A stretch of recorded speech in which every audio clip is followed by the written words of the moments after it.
Alright, so this is the next day. We're going to tackle the engine work now. I'm going to tell you what I'm going to do, what my plans are, and then the reason why we're doing it. If you dig around on the forums, you'll see it suffers from some cylinder head problems. And it's not so much the cylinder heads, it's the guide slash valve slash rocker issue. The intake valves they're not a problem, but the exhaust valves are a hollow stem sodium two-piece valve, and from what I have seen, what I've heard, some of the issues are with the guide and the valve. Sometimes they're too tight, sometimes too loose. Often even with really low mileage, the guide is too loose on the valve and the valve will actually stick. And it seems like it's more prominent with cars that are being tuned.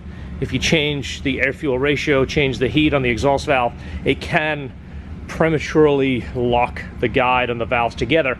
Saying that, it's often happened on completely stock cars with low mileage. Take the cylinder heads off. I'm going to send the cylinder heads off to West Coast Cylinder Head, just as I did with my last one.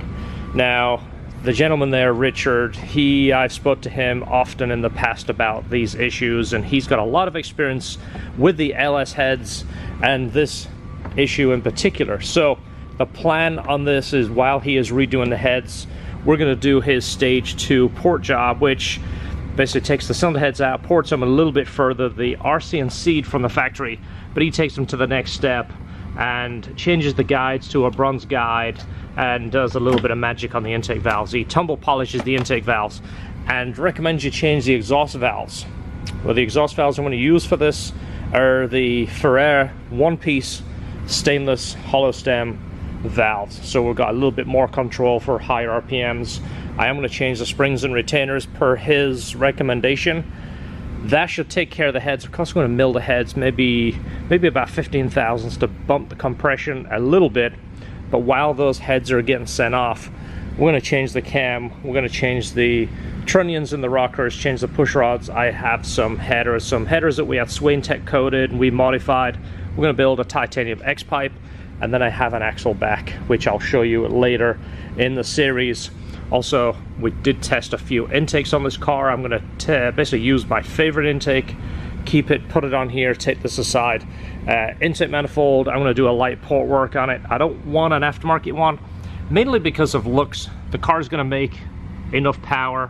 I'm not looking to make massive power. It's going to make probably more than I need, because I do plan on using it a little bit of track use. But I like the look of this. I like the way the covers look. It's just a looks thing for me. The 15 to 20 horsepower on an aftermarket intake isn't something I'm interested in. We'll be changing the throttle body to a bored out throttle body at the same time. Now, this car does have an aluminum radiator from the factory. It's basically what comes on the ZR1. It shares it, carbon and the ZR1 share that radiator. That is going to stay. I'm going to change the thermostat, which is super easy to get to right here. All of this front accessories come off. Obviously the intake manifold, the headers, and then the heads. We'll show you a few steps along the way how this works, but it's pretty self-explanatory, but there is a lot of how-tos online that it's good to read up and get an idea of what you're doing if this is something you're planning on doing yourself. Now, taking the hood off makes it a whole lot easier, because the hood flips forward, you can't get around the front of the car. This is the hood I've shown you in the past. It's carbon. I mean, look at that. It doesn't weigh anything. It's carbon on the inside. It's exposed carbon there. It's a beautiful hood, and again, probably weighs like 10 pounds. Look at that. So I just figured I'd show you where we are at right now. Intake manifold is off. This is what the heads look like. These are a factory LS7 ZO6 head. You see they're already ported from the factory. They're a CNC port. So this is the intake manifold, and what is cool about these motors is they have the name of the builder that actually assembled the motor. Look at this guy, Donald Henley. So this motor was built by him. This is a 2011, but this is kind of cool because it says assembled with pride, and I think it goes a long way, because it really puts a connection with the builder and the car. It makes them feel a part of something bigger than just an assembly line, which I think is pretty cool. There's a lot to be said for that. So look at this. Here we are, intake manifold right here. They're claiming that's the Don Henley from the Eagle signature. Really? That's kind of weird. It's not that far off, is it? No, it isn't. So the Eagles worked on your car. So maybe the guy from the Eagles built this motor.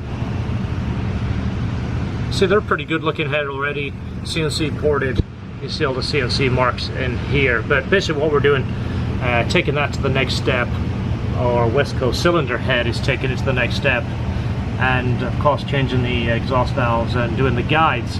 So when we get these off, I'll show you around these heads a little bit more, just so you get an idea of what's going on. But they are a pretty trick head right from the factory. You can see there on the exhaust port too, you can see some CNC porting. You can see actually how clean those are. So earlier we mentioned about the valves and the guides. These intake valves, as far as I know, are the good titanium ones. They're by D West. Depending on if I can get the light in right, you can kind of see the name on there. But these are the good intake valves. The exhaust valves are the sodium filled, the ones that have the problem. And it's from what I understand, it's mainly on a tuned car that seems to have more issues. And I think it's the valve getting hot that grabs in the valve guide. So the fix is they tumble polish those intake valves. I'll show this really close right here so you can see it before, and I'll get a good picture when it comes back. But they tumble polish those, and we're going to replace the exhaust valves. West Coast cylinder head have an option. They have a stainless one-piece valve. I'm going for a slightly lighter valve, which is the hollow stem by Ferrea. I'll show you those here in a second. I got those as a set. We're going to send them out. But they're going to replace the guides, put in bronze valve guides, set everything up. We're going to mill the heads. Probably 15 thousandths just to bump the compression a little bit. Also helps with the overlap on a cam with a little bit more compression. Makes them run a little bit better, as well as making more power, of course. So these heads have 6,800 miles on them. I did mark them with our logo just because I want to make sure we get the same heads back, just because of the low mileage. I know these I've never had an issue with overheating or anything like that, so I want to make sure I get my same back. I'm going to ask him to send us the valves, springs and retainers back too. We are going to change those to a better spring, obviously for a high lift cam, which I'll show you a little bit later. Let me go ahead and turn it over one more time. So I'm trying to get better images of this. I'll take some still shots too so you can see it. But when these come back, these should look like brand new. They do a really good job refinishing these heads. So a quick look at the Ferrea valves we got here. And again, these, for the size of the valve, is pretty light. It's got a little bit close to the same dome, a little bit more of a shape in there. These have kind of like the flat step. They shouldn't change the compression much at all. Same size valve. Again, a one-piece stainless. Look how pretty these are. And you see the different colored on the end. That's the hardened tip that is built into the valve. The intake valves actually have a cap that goes on there. These are a titanium valve, so there is a little cap that goes on the end. It looks like a little button, and it sits on the end, and it's to basically harden the tip, so as the rocker is pushing down on that, it's not going to mush around the end of the valve over. Alright, so this is what it looks like on the bottom end. Everything looks good, everything is clean. Again, 6,800 miles, there shouldn't be a whole lot of issues in here. So we've already took the rockers out and the lifters right here. I meant to say lifters first, but I'm sort of concentrating on what I'm trying to film. And now we're going to take the crank pulley off, the timing cover, and we can get to the camshaft, which is behind there. It goes right through that middle, so we've got to take all this off. So the radiator is a factory aluminum radiator. I'm not sure who makes this. Somebody probably makes it for GM, but this comes in the ZR1 also and the ZO6 carbon edition. Again, pretty good radiator. One thing that you do have to do on these is to change the thermostat. They obviously run pretty hot. Of course, in the programming, I don't think the fan comes on till something like 215 or 214, something like that. So they run really hot. So when we tune this, we're going to change that temperature and drop it down to something like 185 or 190. We don't want it to run too cold, but we want it to run obviously lower than 215. All right, so these are the guys that's taking care of our heads. You can see them on lineupproheads.com, West Coast cylinder heads. So they're on the way there now. I just boxed them up and I sent them their 3-day air. It was super expensive. I was contemplating doing overnight, but with our UPS account, it's like $370 overnight, so that isn't gonna work. So we sent them out there 3-day, but I'll give you an update on those. He's gonna receive those, take some pictures, and do a little bit on the CNC process, and we'll share that with you and show you what goes on. And of course, when they come back, we'll show you around the heads real detailed. So this can sit. We're going to start on the rest of the parts tomorrow, take it apart, put the camshaft in. Gaskets for the headers right here. Then I got new head gaskets. These are just the factory GM gaskets. Now, cam I've decided to go with is the Livenoy Stage 2 cam. It's the one that I ran in my red one, and I've tuned and installed. There's no specs on it, I'll show you that later. I've tuned a few cams, got to drive some, and this was the best overall cam I found. Without losing anything, without losing any of the power down low. You can punch it at 1500 RPMs, and this mid power, there wasn't that like dead spot and designed for the upper power only. This was a really good overall power band. I'll find the specs on that and show you. Costs a thermostat, O2 extensions for the headers, new header bolts. I've got ARP head bolts, not the studs. You can't use the studs on these because you can't get the head back down unless you put the stud in individual. So head bolts, new water pump gaskets, C5R timing chain, a new ARP crank pulley bolt, ARP timing gear bolts. I got a new balancer. The LS7 is known to have balancer issues. I got Brian Tooley trunnion upgrades for the LS7 rockers. The LS7 rockers are really good, but they're known to have the needle bearing issues. This changes that to a regular bushing. I'll show you that when we put those in. Got a board out, factory throttle body. This is by Tony Mamo. Again, it takes that lump out of it, gives it that smooth operation. It usually has that big piece in there. It looks like a little mountain in there, and it's for basically to take some of that initial sensitivity away from the throttle. I got GM Performance spark plug wire set, and then the black rubber boots. This is just a mild to wild switch that we put together so we can put that in the cigarette lighter port. Click here from mild to wild for the switches for the exhaust valves. Super simple. Push rods. We haven't ordered the push rods until we get the heads back and put the cam in. We have to measure those. I'll show you that procedure too. That determines what push rod you need. So we can't do that until the heads come back and go on the car. So everything is taken out, rack is out, gives us the most access. We have the gear set off right now. So basically these bolts come out and we can pull that cam out. Now, what is the rule of thumb when you take the cam out and never look at the cam bearings? Yeah, don't look at the camera. If you look at them, they'll be bad. I've heard you say that, and since you said that, I've heard it so many times. So we're going to follow that technique. The motor only has 6,800 miles, so it shouldn't have cam bearing issues. But like we said, don't look at them. So once this comes out, we should be able to pull this cam out. We have to remove the radiator because this cam obviously has to come out all the way to here to get it out of the motor. That sucker's about 2 feet long, so we'll show you that here in a moment.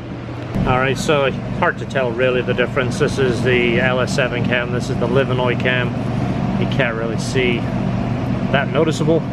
Obviously they take a lot off the base circle. You can't just see a massive amount of lift difference, but I'll get you the specs on this. You can actually see on that cam load there how much more duration there is to that one. Again, we're just kind of just ballparking it here. I'll get the specs on that and put them up on the screen right here so you can see, but this over the years has been one of my favorite cams for this motor. Alright, so we had a puller to take the crank pulley off, but we don't have the tool to put it back on, and the parts store has a loaner program, and the one that they have doesn't work. So I took my own advice from the last video and said if you need one, it means you need to buy one. So I did exactly that. Hopefully this one works, but this should be an all-in-one kit for the LS. So there's the tool to put it on. This is the puller tool. That one. Right there. Yeah. Does it have the cool little bearing in there? It don't show it. No, you're actually this one. This is, I believe, actually for the LS. Okay. But yeah. Yeah, super long thread. We're not going to worry about not running out of thread on that one, because we pushed the crank pulley on as far as we could and then ran out of room for the bolt. The bolt wouldn't actually go in and catch where it could use the old bolt to torque it on. So this one's super long. What we should probably do is put a bunch of ARP lube on everything to take... Yeah, make it nice and slick. Yeah, take the friction out of it, but this should do it, make our life easier. Alright, that tool is a success. That works absolutely terrific. So now we've got that on, we can take a quick break and consume one of our... It's 3 o'clock somewheres.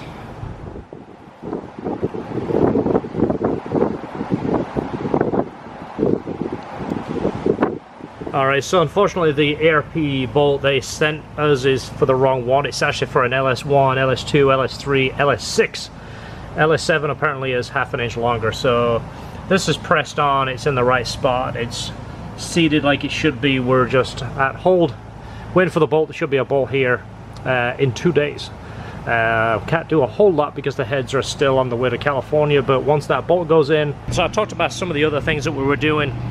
Ported throttle body, I did the Mamo Motorsports throttle body. Intake manifold, like I said, I'm going to keep the stock LS7. I really like the look and the shape of it. I'm not trying to build maximum power, plus I don't want to buy a manifold because I like the look of this one, but I am going to go ahead and do my own port work on this. I have done a couple in the past. Also, I'm going to show you these. These are some valve covers that I had done for the last car. They're GM valve covers, and what I did is I sent them out to the company that does our bed liners and had them do the bed liner coating. You can't really see them the way they are, but I did it for more noise insulation. LS motors tend to be a little tappy, especially when you do a cam, and I didn't want that extra sound in the engine bay. By doing those valve covers, it actually quietened down the valve train quite a bit, quite noticeable. Another thing I did here by these guys is this heat shield that goes below the intake manifold.